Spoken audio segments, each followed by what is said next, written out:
So I'm Rick Clow. I'm a partner at Google Ventures, responsible for the workshops that we do here. Today we're going to talk about meetings. Somebody was asking me about what we do here, the sort of stuff we focus on, and it occurred to me that one of the things I learned, I've been in this role now about 18 months, is that what we really try and focus on in picking topics to cover in workshops are extraordinarily tactical things. Like, it's not big picture strategy stuff. It's how to do better in your job today, tomorrow, next week, next month. And one of the things we hear pretty consistently from companies in the portfolio, something we certainly remember from our own time in startups, is that we're pretty bad at meetings.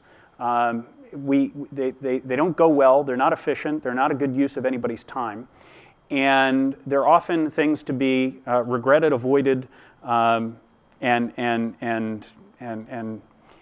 just not enjoyed. What I've found in now close to 6 years at Google is that there are certain teams for whom the meetings really were the thing that accelerated their execution. And I was talking to Ken about this after the PM workshop a couple of weeks ago, and we started really riffing on things that worked well from teams that we'd been a part of, and realized that there was actually quite a bit of substance here, that to both of us, as we were looking at the slides and putting this together, felt really, really obvious, but is only obvious in hindsight. It was not stuff that was obvious to us when we were at startups. It was not even obvious on certain teams, and you end up learning a lot of this stuff the hard way. So what we're intending to cover today is how to have good meetings, how to create a culture within the company where there's shared understanding of what the purpose of a meeting is, and perhaps equally important, what it's not supposed to be. I think eliminating at least some of the toxic meetings from the standing agenda is going to be a really important outcome of this meeting. Common expectations across everyone in the company, whether the company is 4 people or 400, really doesn't make much of a difference. Helping everybody understand why they're there, why they're using that time is really important. There's a great sort of running joke in the open source community about bike shedding. Is anybody in the room familiar with the term bike shedding? So if you go to bikeshed.org, you can actually see some of the historical origins of the joke. But very briefly, it captures something that's a dynamic that you see all too often in meetings at companies. And the issue had to do with an atomic power plant where there was a room full of people, and there was a large proposal on the table about building another nuclear reactor. And another agenda item was for the workers who were biking to work from the community just off the main power campus. They were going to build a bike shed. There was no debate, relatively speaking, about the building of the nuclear power plant because it was so complex and it required so much understanding from so many different people that the assumption around the room was the experts who had prepared it had done their homework and knew what they needed to know, and they could bless that plan. The bike shed, on the other hand, was something so simple and so easy for them to all have an opinion on that they spent hours debating what color the bike shed should be, whether it should be made of wood or metal, should it have a roof, should it be solar powered, and it has now become a verb within Google that as discussions in a meeting start rat-holing on a particular trivial point, you're accusing the person of bike shedding the conversation. And the conclusion of the bike shed discussion is, you shouldn't care what color it is. Ultimately, it doesn't matter if it's blue, if it's red, if it's black, if it's natural. It will all serve the function. So somebody needs to make a decision and move on. The last thing I'll share before I hand it over to Ken to dive into the slides, and then I'm going to come back up towards the end and we'll take questions and answers. Relatively early in my PM days at Google, I was running Blogger, and you get in the habit of accepting invitations to standing meetings, right? Some team wants to keep everybody in the loop about something that's going on. So you say yes, and now it's on the calendar, and so we have a standing hour-long meeting every week, every 2 weeks. And pretty soon, about 4 or 5 months into my tenure, most of my Monday and all of my Tuesday were booked every week. So I knew coming into the office Monday morning, I wasn't really going to be doing productive work until Wednesday, every single week. I think it was May, we had a big product launch scheduled for Tuesday afternoon. So I show up Monday morning, I'm like, well, if I go to all these meetings, I'm going to be completely out of pocket. I'm not going to contribute anything to the launch, and I'm going to be, either not sleeping Monday night, or I'm not going to be doing my job. So I made a relatively rash decision. I said no to every single meeting on my calendar on Monday and Tuesday, and just got to work managing the launch, and we got the launch out on Tuesday. Something I realized was that nothing else happened. Nothing blew up because I didn't go to the standing meetings. Realized that week that a lot of the things that were occupying, at that point, about 40% of my week were not constructive uses of my time, and I wasn't moving anything forward. It was a lot of just keeping everybody in the loop, updating. Once I realized that, once I figured out that saying yes to the meeting was actually one of the worst decisions I could do, we started eliminating a lot of those standing meetings. So a lot of what Ken's going to talk about before diving into the how to have a good meeting is also about how to get rid of a lot of meetings. So with that, that's sort of the framing for what we're doing. A little bit of hygiene today. For those of you that have attended workshops in the past, we have a Google Doc that went out to all of you. We're going to be using that for Q&A. Those of you that are watching remotely, we will be queuing up questions so that we can tackle them towards the end. We've got about a minute delay here on the broadcast, so trying to do them actual real-time live is going to be a little tricky. So we're going to try and queue them all up, take questions towards the end. Those of you in the room, there is a mic here. Make sure the mic is on. Ask the question on the mic so that the folks who are watching online or on the recording can hear you. And I think, what did I forget? Is that it? All right, I think we're good. So with that, I'm going to be pushing buttons in the back. I'm going to turn it over to Ken, and we'll be back up to answer some questions towards the end. Thanks, everybody, for being here. Looking forward to it.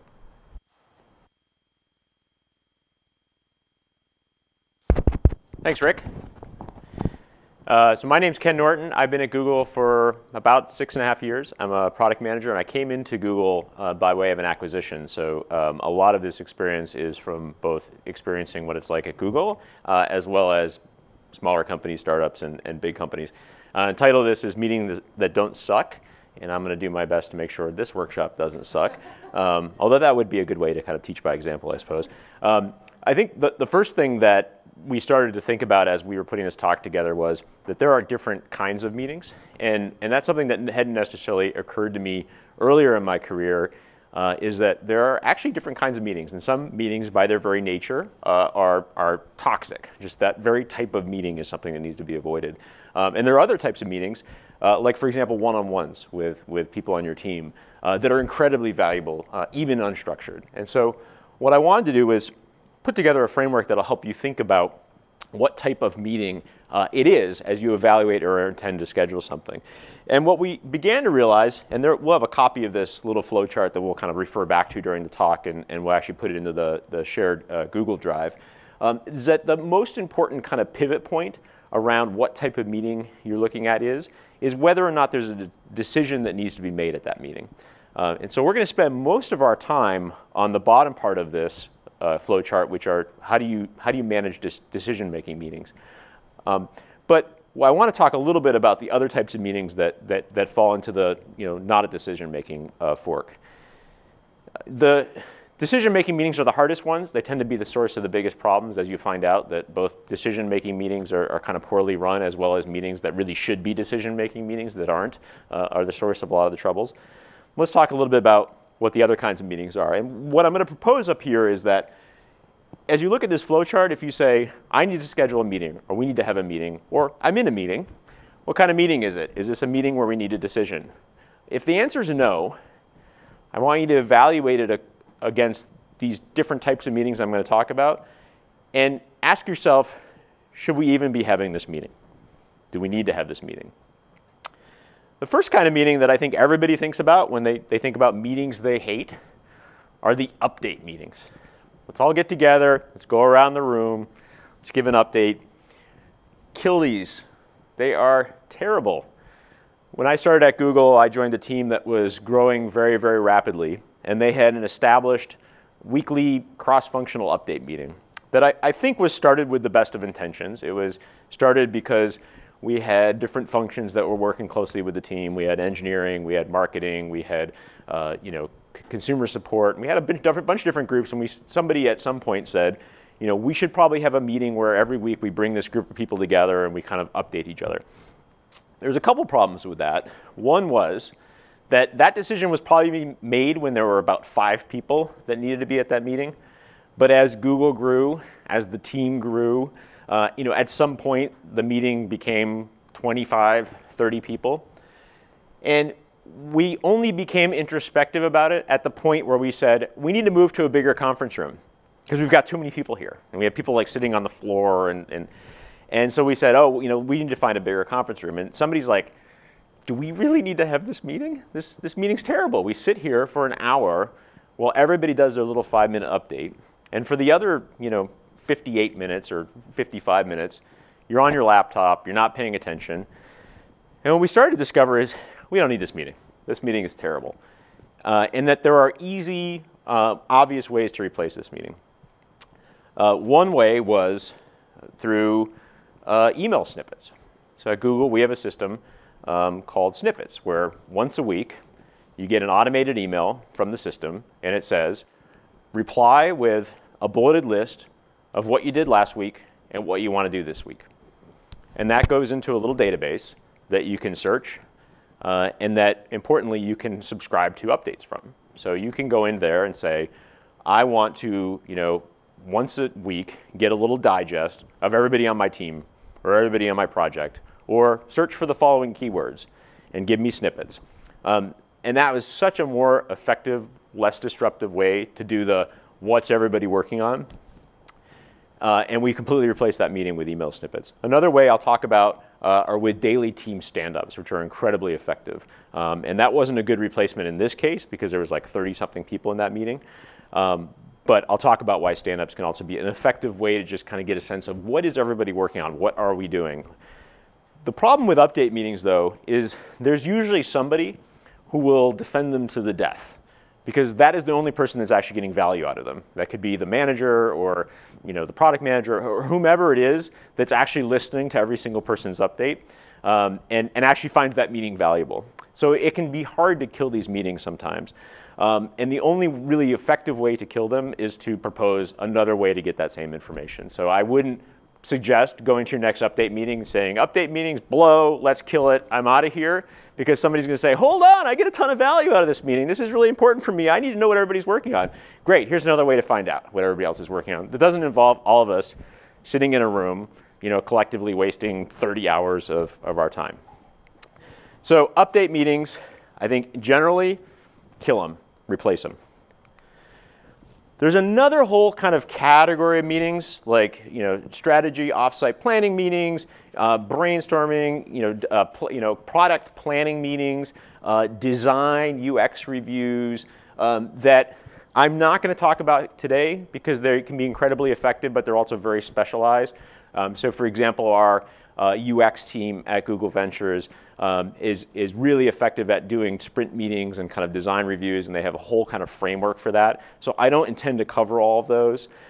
What I will say with these types of meetings, though, is they often hide what should be a decision-making meeting.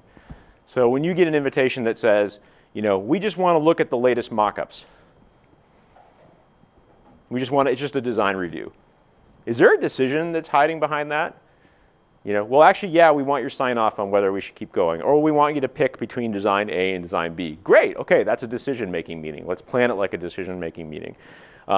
These are particularly problematic when they have a regular format, right? So once a week, we do our planning meeting. OK, what decisions need to be made at this planning meeting? Or are we just kind of all getting together and looking at something and then not deciding on this urgent decision that needs to be made? So that is the one thing I would say about these types of meetings. I'm not going to go into too much depth on each of them. One of my favorite types of meetings are one-on-ones. So I would say that probably if you are a manager, certainly, or if you're a leader, they're probably the most important meetings on your calendar. The problem is they don't tend to be treated as such. They're often easy victims when you're trying to schedule something. And I used to be guilty of this a lot, where I would need to schedule something, and I would look at my calendar, and I would see all these different types of meetings, and I'd be like, oh, there's a one-on-one with Jim. Well, that's going to be easy to reschedule because it's just Jim, it's just me. He's a cool guy, and I'm just going to reschedule that. Or maybe we'll skip it this week. Don't do that.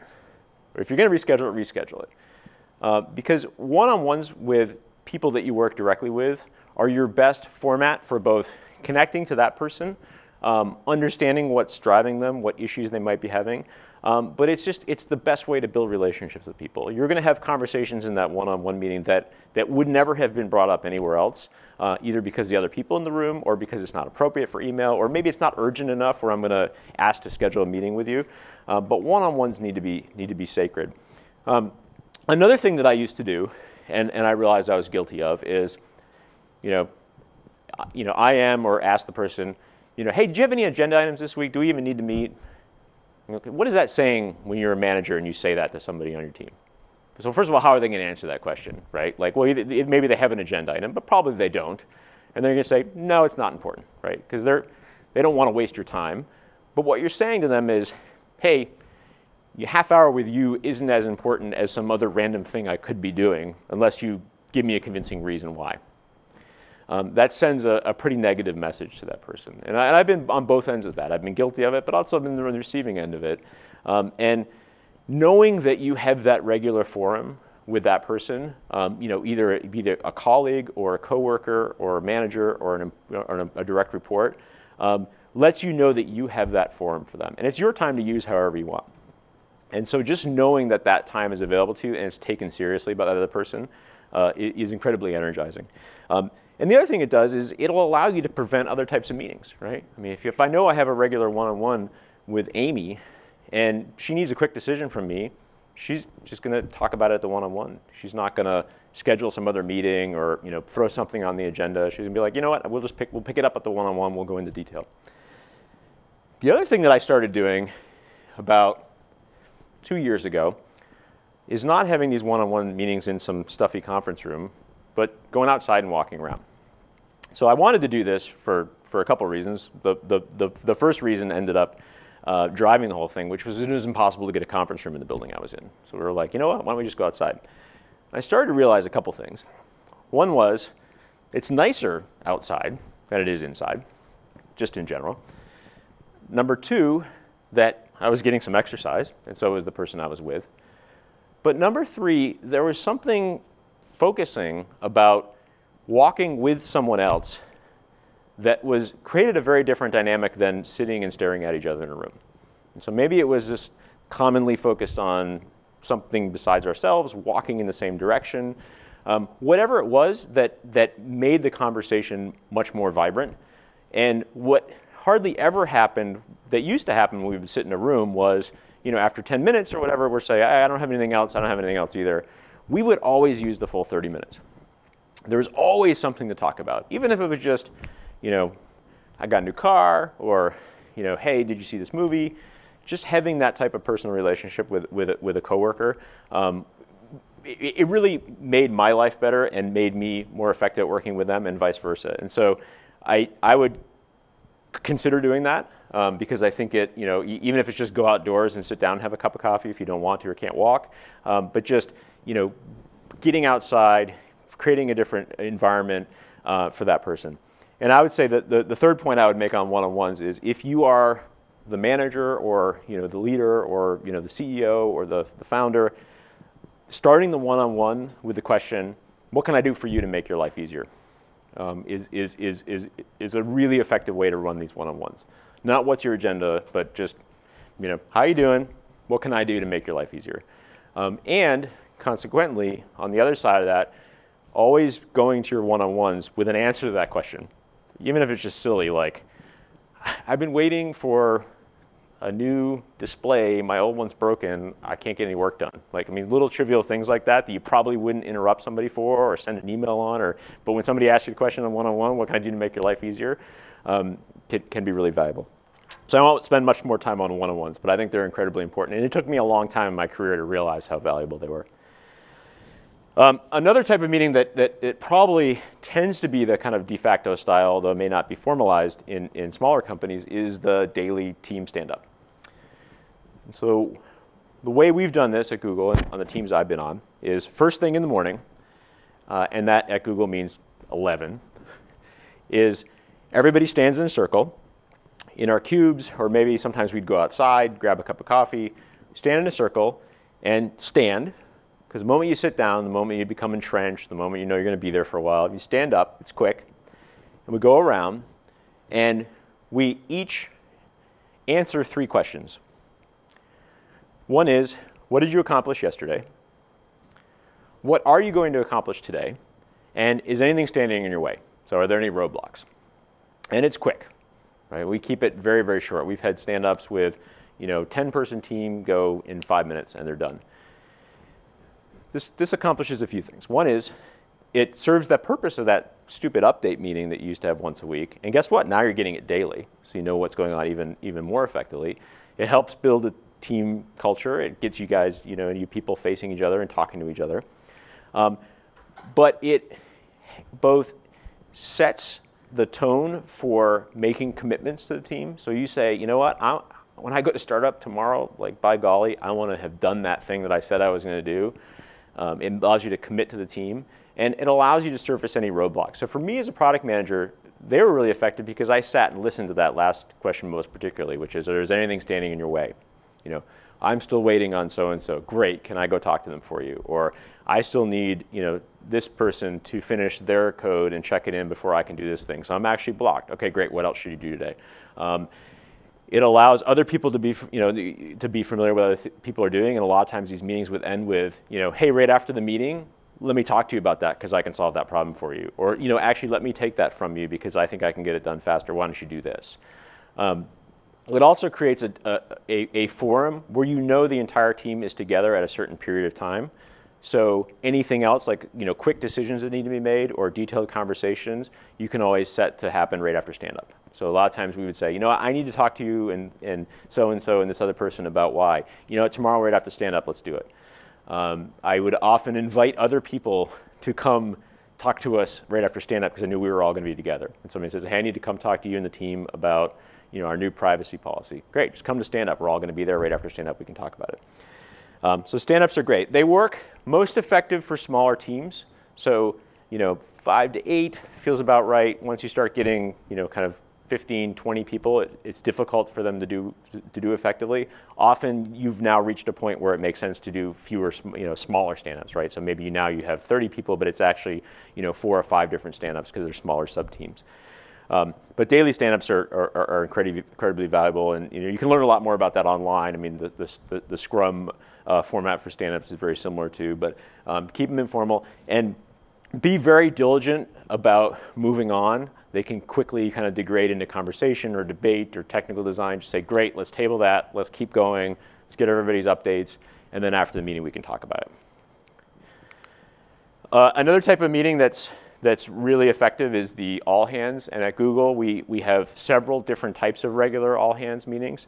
One is we have TGIF, which is used to be held every Friday. It's now held every Thursday for us here on the West Coast because it's Friday for most everybody else in the world, where Larry and Sergey and Eric, or some combination of them, get up in front of the entire company and both give us interesting updates and demos of upcoming product launches, but equally as important, take questions. And so that creates a forum for communicating to the entire company, getting together, celebrating launches, successes, asking difficult questions. It creates kind of an openness and a culture of, hey, no matter what happens, I know I can get up to that mic at TGIF and ask Larry why it was done. And those are really effective. There's other types of ones we do too at different intervals. So we have an Eng all hands that's once a quarter. It's kind of a similar format. If anybody has seen Rick's talk on OKRs, objectives and key results, we have an OKR meeting every quarter where the company talks about what our OKRs are for the quarter. So I would look for ways to do that. Your company, it could just be to follow the TGIF model every Friday. At 4 o'clock, we get some drinks and we sit around and we do it. Maybe it needs to be more formal or a different interval, but those are really valuable. One suggestion I would make is to rotate the planning responsibility. It can kind of very easily fall into some person's purview to just plan that thing, and it's a lot of work. I've actually planned an all hands to help out. And it took me a lot of work to kind of organize everybody, get the slides, figure out what the topics were going to be, get the room. It may be less work at a smaller company, but still, kind of rotate it. It allows you to have a much more kind of diverse format to it, and also gives everybody a chance to do some organization. And then, always take Q&A. There's no reason why you shouldn't just have open conversation and question and answer with the team. Okay, so this brings us to decision making. So again, like I said, that fork on, is this a decision making meeting or not? There are alternatives up there. There are good types of meetings, but hopefully the answer in this situation is, yeah, you know what, we need a decision, or we thought we didn't, but now we know we did. Great. How do we plan that? The first thing is, what are the decisions that need to be made? So the first question I would often ask is, can it even wait for a meeting, right? Like is somebody completely blocked? Are we in crisis mode? Is somebody just going to be kicking back and waiting on this decision? Can we make the decision sooner? Does it even need a decision? A lot of times you'll have people who think maybe they need somebody to make a decision, and the answer is, you make the decision, decide for yourself. Or, what, it sounds like the three of you are coming to me already having made the decision, just do it. So a lot of times my first question will be, do we even need to meet on this? Can we decide with just the right people in the hallway or after stand-up? Or, is this something that the decision's kind of already been made and you just want to communicate it? The best types of decisions are formatted in a kind of clear and unambiguous way, and I'll show you a couple examples, and specific, right? So ideally it is something that you say yes or no, right? We record our decision, it was yes or no, or maybe a third one, which is, we held off because we're waiting for more information, or, the decision was, we're going to come back next week and we're going to look at some additional information. So here are a few examples. Again, referring back to the OKR talk, which I highly recommend everybody see, they're phrased like good OKRs are. They're specific, they're measurable, they're actionable. So some of the examples on the left that I think are good ones are, we're going to meet because we want to pick one of these three designs. Or we want permission and approval to launch this thing. Or we have this big contract, we're going to review the contract, and we want a yes or no, should we sign it? Some other ones that are kind of bad examples that may feel like good decision-making meetings are, we want to review the mock-ups. Okay, what's the decision you want made? You want to just show them to us? Or, well, actually, no, we want your feedback on whether we're in the right direction, or we want to know whether we should even be doing this at all, or we want permission to start engineering. Okay, great, that's a decision. A lot of times you'll say, we need to decide on a launch strategy, or we need to determine a course of action. Be more specific. What is the decision that you want? This can be problematic in these kind of regular review meetings. Like, we'll have a contract review once a week. We're going to look at the contracts. Okay, great. What's the decision that needs to be made? Well, we need to know if Happy can we sign the contract as termed, or so-and-so is asking for this amendment. Do we agree or not? So as important as what decision needs to be made is, who is the decider? Going back to the bike shedding example that Rick was giving, you may have a really crisp decision that needs to be made, but unless you're clear on who the decider is and who the reviewers are, which we'll talk about in a second, you're prone to bike shedding. The problem with that bike shedding example is there was nobody who said, I made a decision, the bike shed is red, let's move on. There is a really good workshop that Dan Shapiro did where he talked about designing a corporate culture, and he realized that they had reached a point where he knew that they were making progress as a company because he needed to start making decisions. He needed to start being the one to make the call. So the characteristics of a decider are, they are the person who can block execution, right? So you need them, you need their approval. One is best. It rarely works well to have more than one. Sometimes you may have a couple, never more than 3 or 4. You need to establish this really early in the project. So everybody looking around the room wondering who the decider is not going to make for an effective decision-making meeting. Nominate the decider, make it clear, everybody knows who that decider is. And I think more importantly is, if there's disagreement, escalate. We have a great engineering leader here at Google, Ors, who says, There's nothing wrong with escalation. Escalation is good because it speeds up decision making. So don't be afraid to escalate. Don't frown upon it. Don't discourage it. If there's disagreement, escalate. Somebody will make the call. Somebody will make the decision. What's more important than whether or not you should escalate or not is not slowing down decision making. Nothing should slow down make people making bad compromises or having disagreements or having this kind of festering frustration or disappointment or disagreement. If it's not clear on who the decision maker is, escalate. Somebody will make the decision. The last point I think is really important, which is the decider isn't necessarily the most senior person, right? Or in many cases, it shouldn't be. So don't make the mistake of saying, OK, that's our CEO. So at Google, ultimately, Larry is the decider. He's the CEO. But I can tell you there's a hell of a lot of meetings that we have where Larry's not in the room and making a decision. That's what our organization is for. If you have a healthy organization, everybody is probably a decider at some point on something, right? It could just be something as simple as, how we format a configuration file. And the expert engineer on that is the decider in that case. It could be a design review where you have a UX designer who's going to make the call. So don't fall into the trap of assuming this just means that there's one person who is ruling like a royal kingdom and needs to be a part of every single meeting. That's not the case. The decider is the person who can block execution. So there's another category of people called reviewers. And this is really important that you draw this distinction. So I think that this is something that I learned at Google that I was never clear on in the past, and I realized was the source of a lot of the pain that I had with meetings. Reviewers are people who have valuable input, but can't and shouldn't block execution. And reviewers are people who probably should do most of their work ahead of the meeting. So if you're writing a technical design document and you need a decision made on whether to proceed or not, most of the reviewers are going to give their feedback ahead of time. They're going to be reviewing the design document. You're going to be consulting with them. You're going to meet with whoever's responsible for security. You're going to think about who does operations. And these people are going to give you their input mostly ahead of the meeting. And hopefully for that decision-making meeting, either not attending because they don't need to be there at this point, or maybe sending one nominee or one representative. So being clear on who the reviewers is allows, for example, a team of people that may have a function to just say, you know what, we don't all 5 of us need to be there. We gave our feedback to this person, and they're going to represent us in the meeting. The final thing is your job is not to make all the reviewers happy. You won't always make all the reviewers. You can't make all the reviewers happy.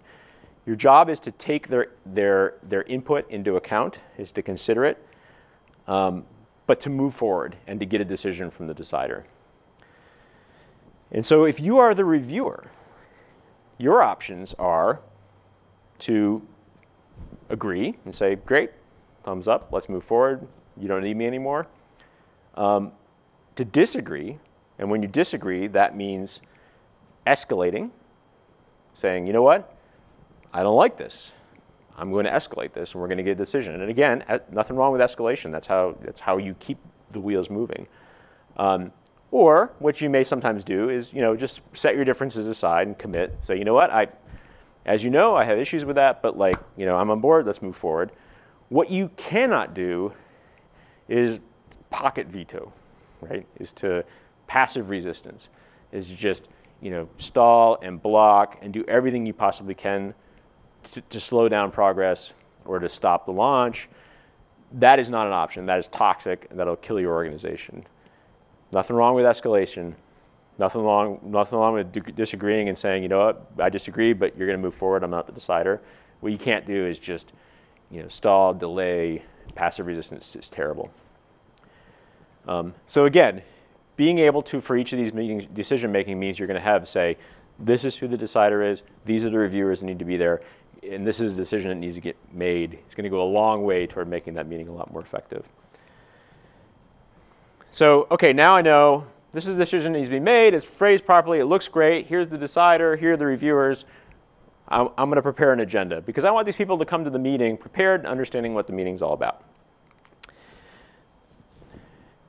I've started to pick up on some things that some great leaders at Google have done, which is there's no agenda, there's no meeting.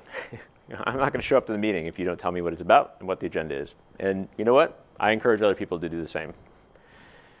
That creates a culture of accountability for meetings. Like, at Google, something doesn't just show up in your calendar without any indication of what it's about or any notes about what decisions need to be made or just with a rant. I mean, that used to happen to me at other companies. It would just be like, meet about mystery.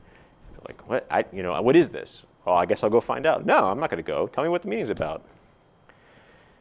A good agenda is going to outline the decisions that you need, who the decider is, links to materials. And this is really important because you want people to do as much work ahead of time as they possibly can. So, I have seen agendas go out and say, our meeting is to discuss this, and here's a decision that needs to be made, here's a link to the materials, and have people basically said, you know what, we don't need to meet. I decided, like, it's good, go forward. Thanks for sending it out. We don't need to meet. I'm not going to stop you.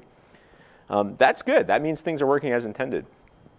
What you shouldn't do, and I think this is sometimes an impulse when your meeting culture is off track, is to say, well, I don't want anybody, like, I want to save it all up for the meeting, right? Because I don't want to get random comments, or I don't want people to, like, have time to, like, no.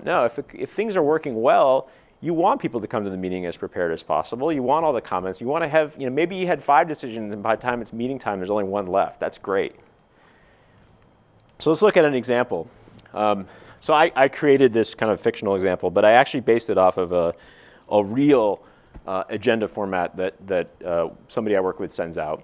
So it starts with when it is. Here are the things we're going to do, and you can look. There's links in this. So when I get this thing, the first thing I do is click on all those links. I look at them. I review the decks. I review the mock-ups. I review the specs. Here's a decision that needs to be made. Approval to begin development on redesign. Here's the decider. Here are the reviewers.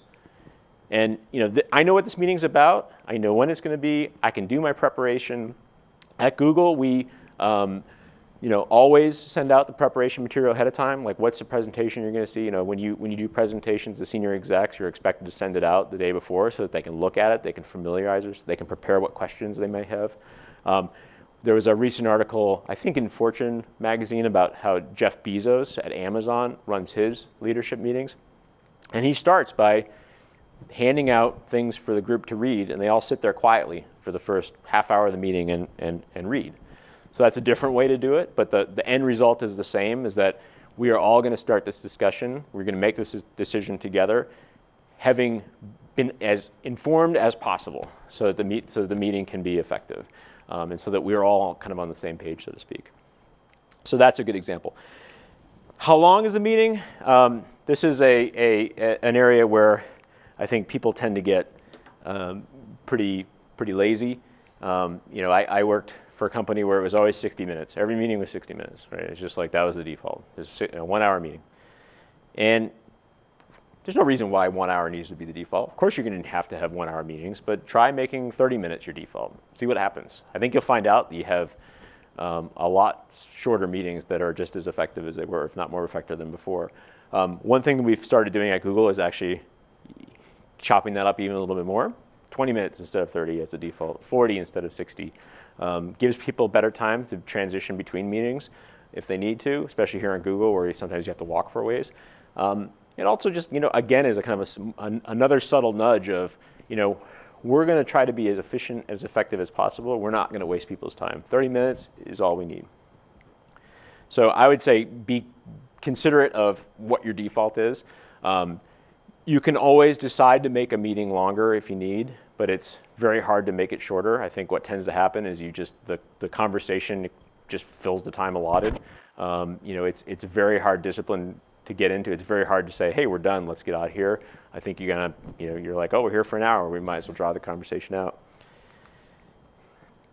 And then when to schedule the meeting.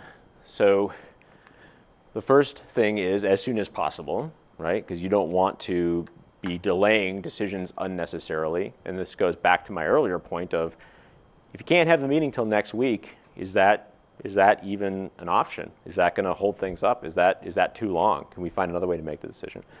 Some things to be considerate of when you're doing the scheduling.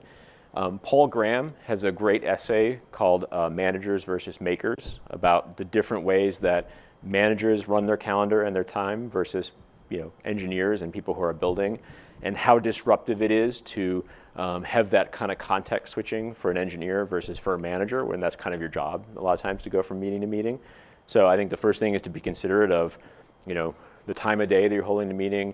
The second thing I would say is look for ways to defrag your meeting schedules. If you have 3 regular team meetings that happen at different times of day with 1 hour between them, can you stack them up or maybe break them out so that people aren't going from an hour of work time to an hour of meetings to 2 hours of work time to an hour of meetings. Much better to have a 2-hour block of meetings and then have the rest of the afternoon for being able to do work. One thing that we've done, I think since the very early days at Google, is try to have a no meeting day. So no meeting Thursdays for most. Just everybody puts it on their calendar, and it's kind of taboo to schedule on a Thursday. If you schedule on a Thursday, you better have a really damn good reason for it, because people are going to say, hold on a minute, that's no meeting Thursdays. So that's a good both way to ensure that you have that kind of full block no matter what happens, but it's a good way to kind of institute in the culture that we're going to be vigilant about not having unnecessary meetings. That our default is we don't need to meet unless proven otherwise. Beware of recurring meetings. I gave the example in the beginning of that weekly meeting we had, and there was just that kind of inertia of it was just there, it was on the calendar, we all hated it, but it was just much harder to defeat than it was to just go to every week. A little trick that I started to do that has actually kind of been one way to address that is when you set up a new recurring meeting, and certainly this is the case in Google Calendar, you can have it, what's the end date, indefinite. Set an end date 6 months from now. And worst comes to worst is you renew it. You go, this is a good meeting, it's useful, let's keep it going. More likely than not, it'll force you to consider, is this meeting still useful? Is it still happening on the right time of day? Are the right attendees there? It's kind of a regular audit, just like you're supposed to change your smoke alarm batteries every time you change your clocks. It's a good way to kind of just audit your calendar and say, what, I don't think we need this meeting anymore. Or, we have this meeting in the afternoon, but like half people now are in New York. Maybe we should change the time. And then finally, you want the meeting to happen as soon as possible, but you also do want to make sure people have the time to prepare. So, try to balance those two of we want to get the decision quickly, but meeting right now when nobody's prepared is almost going to be even worse than meeting tomorrow, which may delay the decision, but it gives everybody a chance to understand everything that we're deciding from. So talk a little bit about just different technologies and tools, and I'm sure different people have used different things, and I'd love suggestions. Here are just some that Rick and I thought about. The first one is Google Docs are incredibly valuable. I mean, we're using them here for these workshops, but for ongoing kind of meeting notes and shared docs, there's a couple areas where I've found them to be useful. One is they're a great way to get comments ahead of time.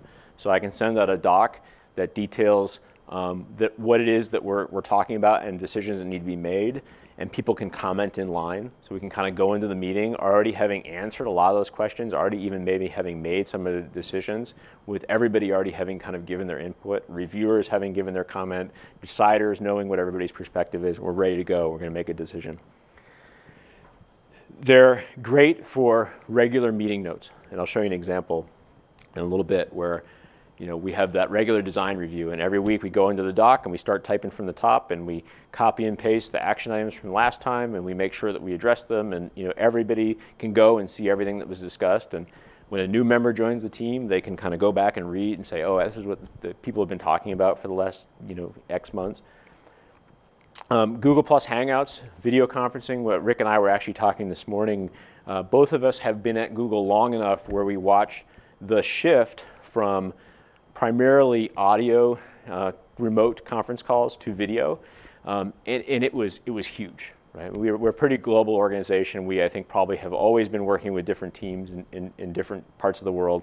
But when we went from that audio conference call where you can't see everybody, and you don't even know how many people are on the call, and it's easy to just kind of sit there and talk without realizing you've got all these people around the world whose time you're using. To be able to go to video conferencing, we used Google Plus Hangouts with video conferencing systems, to be able to see that, to be able to see, hey, maybe we should wrap up. There's like 15 people sitting in a room there in Zurich who are looking bored because we're talking about something unrelated to them. Let's end the meeting.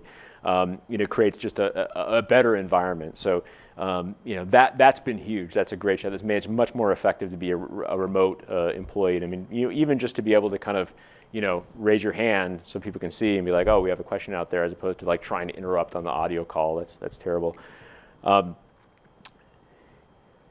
Great for screen sharing.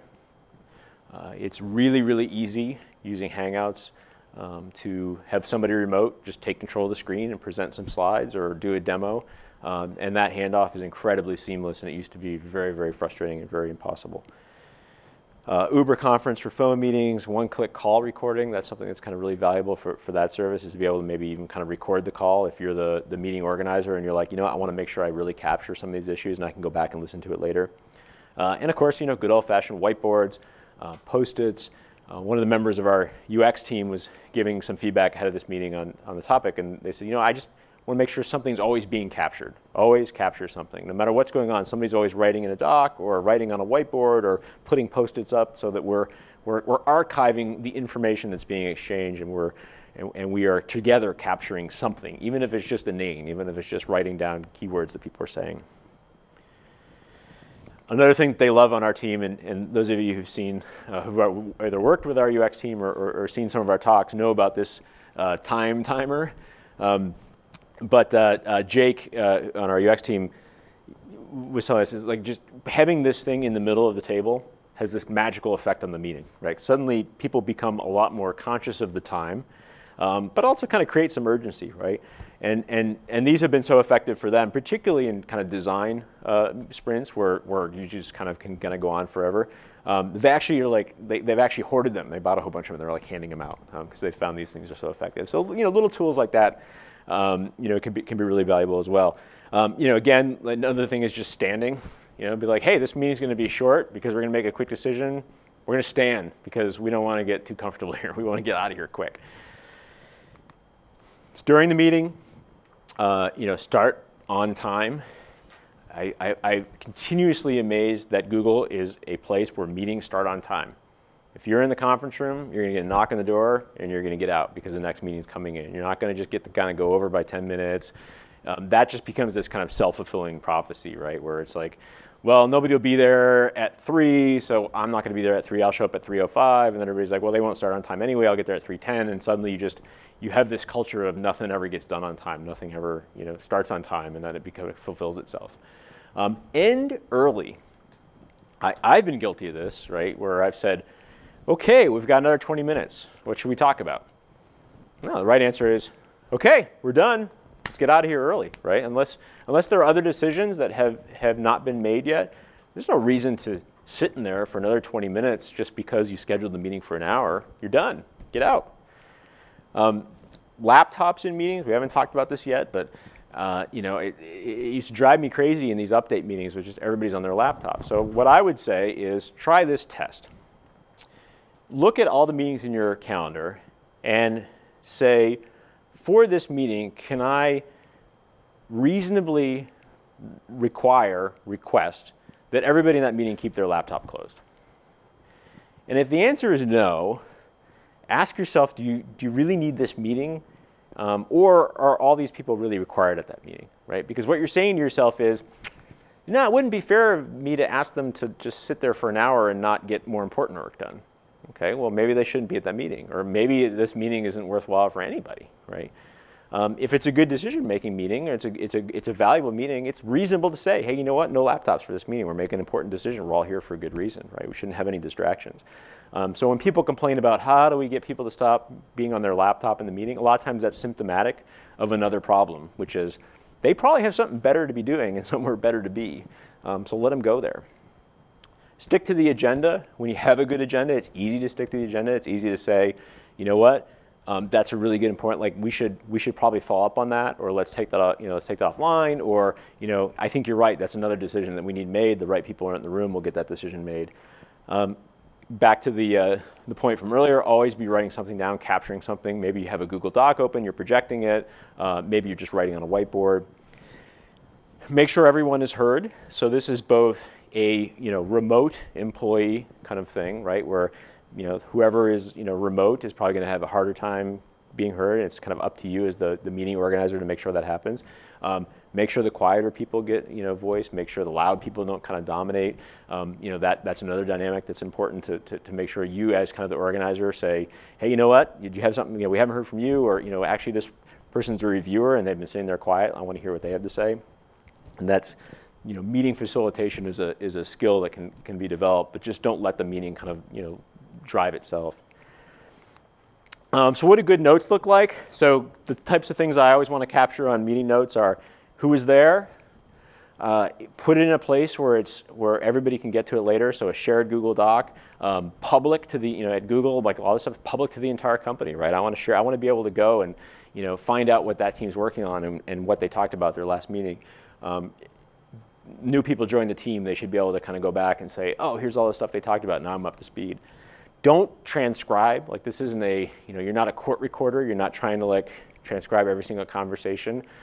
You might think that is better for information capture, but it's impossible to look at later. So capture the salient points, any action items that came out of it, the decisions that got made, right? What was the decision?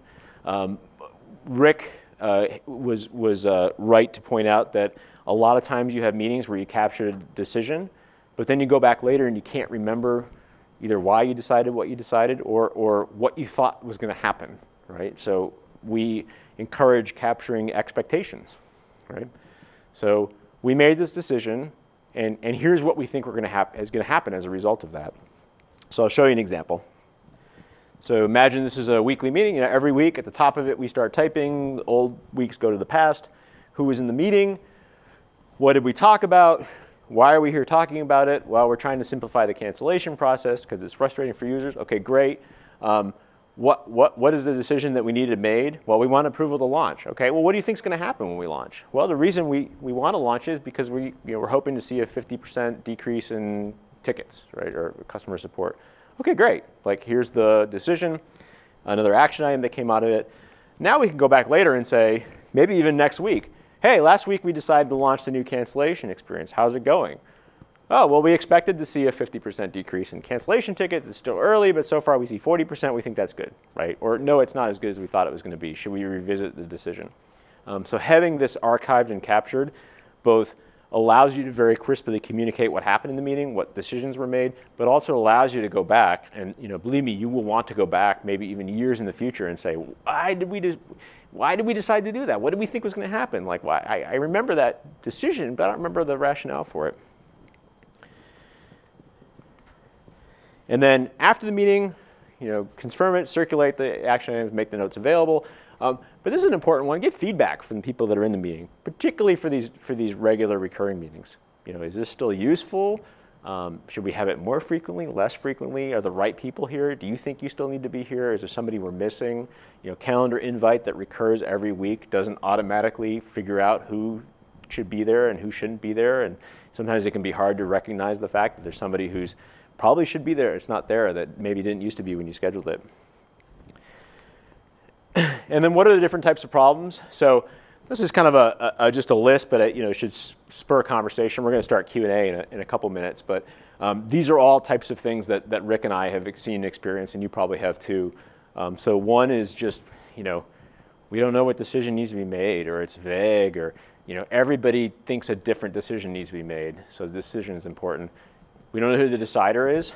I've had a lot of meetings where we all kind of in the room, and then we realize that we're not going to get anywhere because the real decider is not in the room, or we can't figure out who the decider is. Okay, well, that's an action that needs to be done before we meet. We identify the decider.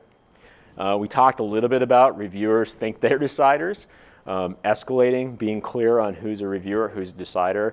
As a reviewer, making that kind of social contract with the team that you're going to give your input, but ultimately you're not going to try to block it, or if you need to block it, you're going to escalate.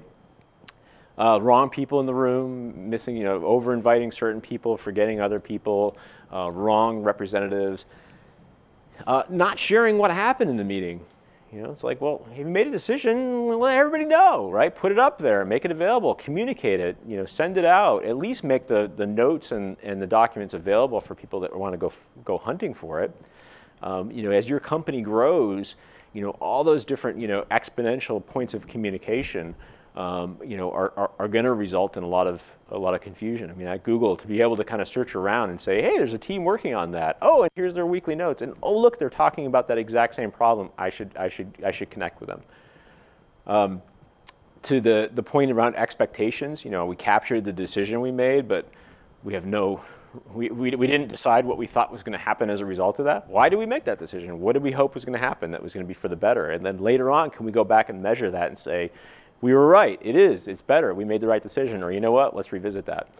And then there's just this, like, you know, this inertia. I mean, you look at your calendar and you're like, all these meetings are on my calendar just because they've always been on my calendar, and you know, do they really need to be there? You know, can somebody step up and say, you know, I've got a better idea.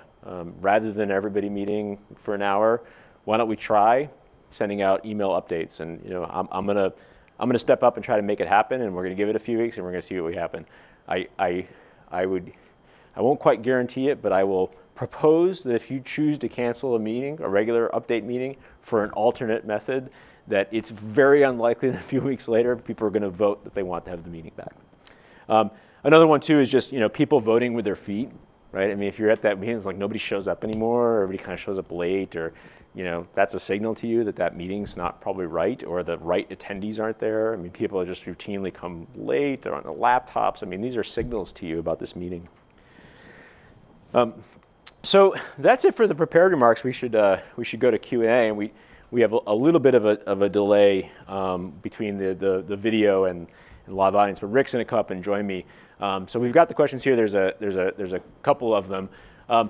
The first one is the instituting unplugged meetings, no phones, computers. I think I touched on that a little bit, but like I said initially, you know, if you can't reasonably ask people to close their laptops and put their phones away, then you know, you should reconsider whether or not you even want to have that meeting.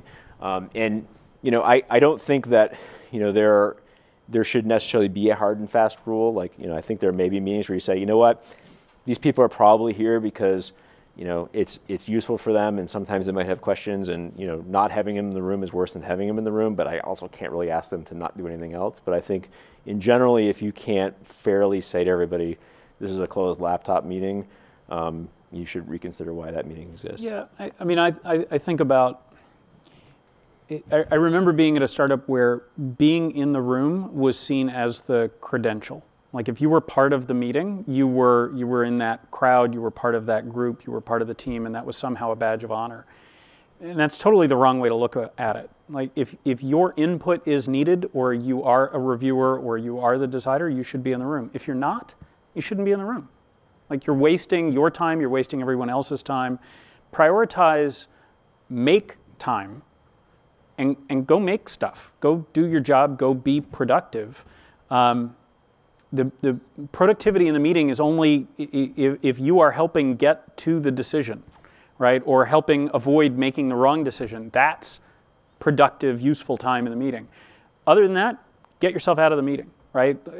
Larry Page, in resuming the role of CEO a couple of years back, sent out an email on a couple of different subjects, but one of which was about, you know, you now are delegated the authority to remove yourself from any meeting that is not productive.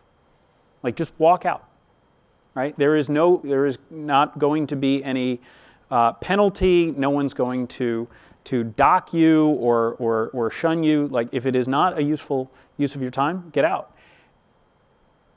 I used to live in my inbox, so I always had this nagging fear, like, oh God, I've got 4 new emails waiting for me, or my phone is chirping. Or be present in the meeting, help get to the decision, and move on. And if your time is better spent managing your inbox, then go sit at your desk and manage your inbox. Don't sit in the room and try and multitask, because you're not getting your full attention on the meeting, and you're also not actually efficiently managing your inbox.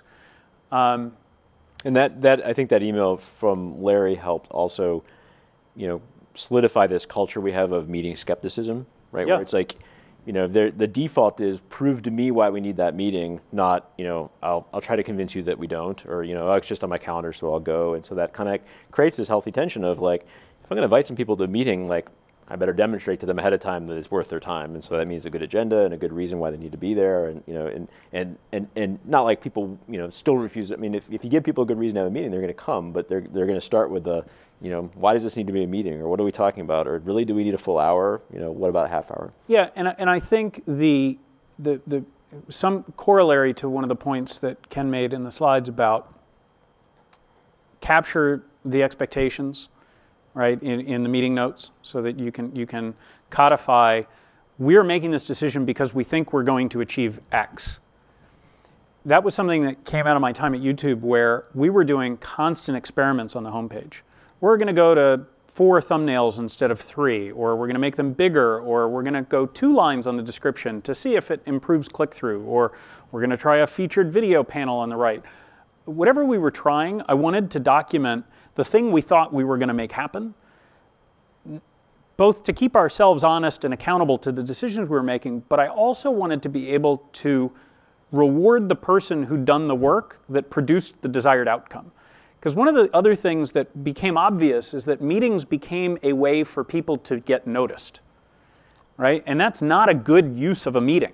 Like, all hands meetings are good for that. But decision making, which turn into updates, which turn into somebody like, I've got 5 minutes, I've got the floor, I want to make sure that people know that I've been contributing. Like, that's not a great vehicle for that. So what I would end up doing is I would generally send out emails to the entire YouTube team or the YouTube leadership or our larger product and engineering team, where I would document like, hey, 2 weeks ago we made this change on the homepage, we thought we were going to do X, we actually did 3X, congrats to Brett who built that. And make sure that he gets the credit and the kudos for that. And suddenly we started seeing engineers sort of pull themselves out of meetings, right, and say, you don't need me in that meeting. I'd rather be sitting at my desk actually doing productive work. And suddenly the attrition within the meeting attendance was great. Like we cut about 1/3 of the people out of the room without anybody feeling like they were being penalized. It's like, you're more than welcome to sit in the room. But once they started seeing that they were getting acknowledged and recognized for their work and their contribution, suddenly being in the room was not exciting anymore. Like, I'm not sure it was ever exciting, but it was certainly clear to folks on the team that there were other ways to get the thing that they wanted out of the meeting. Yeah. There was a question here on good ways to escalate. Yelling always works. I find that's, loud voice. I think that it's important that escalation not be seen as, a personal attack, but as just a productive way to make things move faster, right? So to say, you know what, I'm really concerned, hey, you asked me to review this because I'm the security reviewer, and, I need to say, like, I'm incredibly concerned about this, and I'm just worried about it, so why don't we get together with, whoever the right decider is, right? And just raise it with them, right? So a lot of times the escalation is a new decision-making meeting with a new decider, right? And maybe that's the CEO, or maybe it's just a senior. And I think that one of the things that I really like about Google is that escalation isn't seen as a political maneuver or, a punitive way to, like, screw somebody else over. It's seen as a way to try to help as much as possible get to a quick decision, right? Because a lot of times you can escalate in a way that is, a little bit more, friendly by just saying, somebody above my pay grade, needs to make the call. Like, be self-deprecating about it. Be like, actually, I don't have the power to say no, but I need to tell you that there's some concerns, and we should probably get in front of the person who can make that right decision. A couple of thoughts on that. We're going to do a separate workshop on lawyering up, because that ends up being a whole set of fascinating topics that are worth exploring in more detail. But I will note, when you are escalating, sometimes the issue you are concerned about, worried about, calling attention to, is a potentially sensitive issue, right? You're concerned that there might be regulatory oversight. You're concerned that there may be some depending on the size of your company or the space that you're in, there may be some anti-competitive issues, or any number of reasons that could trigger you desiring to escalate. If it is at all legally sensitive, take the escalation offline. Do not start a sent a thread in email raising, if you may or may not be a lawyer, but don't raise the issue, trigger a whole nother thread that is itself discoverable if this ever came to litigation. Escalate it, call the person, walk to their room, right? Go see them, sit at their desk, have the conversation. At some point you want to document the decision that got made. You want to be able to acknowledge, we forked this discussion so that we could have another decision. Now we're bringing it back in and resolving. But don't in escalating it create a bigger problem for the company. That's never good. I think to Ken's point, the wonderful thing about Google is that this dovetails with another thing we prioritize, and we've talked about this in past workshops. Failing fast is awesome. Like if you can fail and get data that the thing that you decided to do is not working, that's great. So the quicker you can get to the decision, the quicker you can fail or see that you're on a path to success. So most people who do escalate are doing so to get you to that place faster, which is great. And I don't think I ever felt like somebody was pulling rank on me when they escalated something. It was because there was a genuine concern that there was an issue there. And that's a good point about I'm going to escalate this because I don't want to hold you up, right? We shouldn't debate this for the next 2 weeks. Let's get a decision. And then, I think the other part of it is it's a lot of times this is a good opportunity for just negotiation, right? Which is, hey, my biggest concern is that your UI flow is broken in the following manner. Okay, well, I promise we will fix that in the next release after launch. Okay, great. I'm not going to hold you up. I just want to make sure my issues are being considered. I'm not going to, I'm not going to block I'm not going to go raise it and escalate it. I just want to make sure that my concerns are being considered.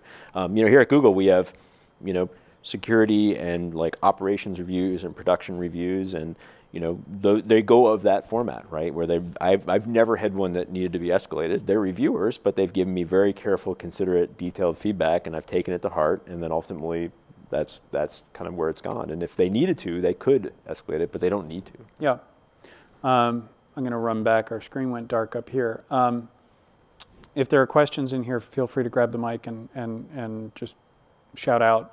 One comment on notes that I think is worth calling attention to, Ken alluded to this, the archival benefit and institutional memory benefit of documenting this stuff as a general matter of course is phenomenal. You bring a new team member on tomorrow, next week, next month. One of the things they're going to want to do early on is just spend an afternoon, an evening, a weekend getting up to speed. There is no better way to get a sense of the velocity of an organization, the culture of how decisions get made, the personalities of people involved, to go back through the last few months of what product decisions got made, what hiring decisions got made, what things have we met about, how often do we meet. That person's going to get up to speed way faster than any training or onboarding exercise that you could do with somebody. And the sooner this is part of the regular discipline of you have a meeting, you take notes, they're stored in Google Docs is generally obviously how we do it at Google, but whatever method is simplest for you, then that's available to the entire team. Like this transparency thing that we talk about a lot, and you've heard us talk in multiple contexts, is real. I can right now go back there and pull up team meeting notes from just about any team at Google and see what they've been up to this week, last week, week before, month before, year before. And if I'm so inclined to understand what their priorities are, what decisions they're making, I can dig in. And it's not surprising when, as a PM on a particular product, you hear from somebody you've never met on a team you don't even know exists in an office that you've never been to, who says, hey, I saw your notes from this thing last week. I actually know somebody at the company you're trying to figure out how to work with. I'd be happy to make an intro. And that only happens when you're regularly capturing this institutional memory and making it available. Any questions here? And then I'll run back to see if we've got any more questions on the broadcast. All right, I'll be right back real quick and see. Yeah, it's Rick's point about no more questions on the document. Thank you. Okay. Well, just one more thing, and then we can close. But your comment about just the kind of institutional memory is, in the course of preparing for what I hope becomes another workshop, I stumbled upon the Chrome team meeting notes from when Chrome was being formed, right? And that's like incredibly valuable to look back at today and say, well, what did they think they were going to be, and how did that team evolve? And just that kind of institutional knowledge to be able to go back, and even just having been at Google for 6.5 years, to kind of go back and say, oh, that's what we were thinking when we tried to do that. Like, if all I had done was like record a decision or not even taken shared notes, like, I would have no way to even remember what was going through our heads when we decided to do that. Yeah, and on more than one occasion, the longer you've been at the startup, at some point somebody's going to ask the question, what the hell were you thinking? And you're not going to remember, because things move too quickly. There's too many other things going on. You're not going to remember the meeting or the decision or the debate. The capturing of that in real time is exceptionally valuable. So with the caveat that sometimes there are things that for legal or other reasons you want to avoid capturing, and we will tackle a legal focus in an upcoming workshop. But I think for the most part, you want to capture that stuff as a matter of course. Okay, we'll wrap it up here. Thank you to everyone who attended. We've got a workshop coming up next week on privacy. I'll do a quick pitch here for that workshop, and I mentioned this in the announcement that went out. When we did a version of this it was about 6-7 months ago, we had about 35 people sign up. To a person, the feedback that we got from people who attended was, I had no idea we had so many issues to be thinking about. Not necessarily that they were doing things wrong, but they hadn't fully appreciated the privacy implications of the data they were storing, the information that they were making available to end users, the manner in which they store information that's available to the engineers. This is an exceedingly complicated, nuanced area. It is not just about don't share personally identifiable information on the internet. I mean, there are some no-brainers here, but there's a lot of context that's important. Given the sensitivity of the topic, it is not one that will be recorded. So if you are interested, or you have people at the company who might be interested in this subject, I highly recommend having at least one person from your company attend here in person, or if you can't make it in person, to watch online. Stefan is Privacy PM at Google, an exceptional guy. His credentials in this space are top-notch, having worked at PGP on privacy and security issues for years before coming to Google. He really knows his stuff and would be happy, thrilled in fact, to hear questions from the portfolio about privacy concerns or just general, we don't quite know what we're doing or how to do it better. So strongly recommend that.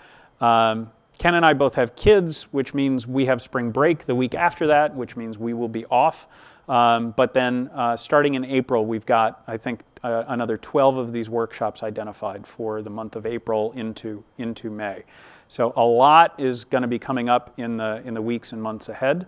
And then a couple of new programs separate from workshops that we'll be talking about likely in the April to May timeframe. So with that, thanks very much for coming. We'll hopefully see you again sometime soon, and look for the feedback email in your inbox shortly. We want to know how we did and how we can get better. Thanks.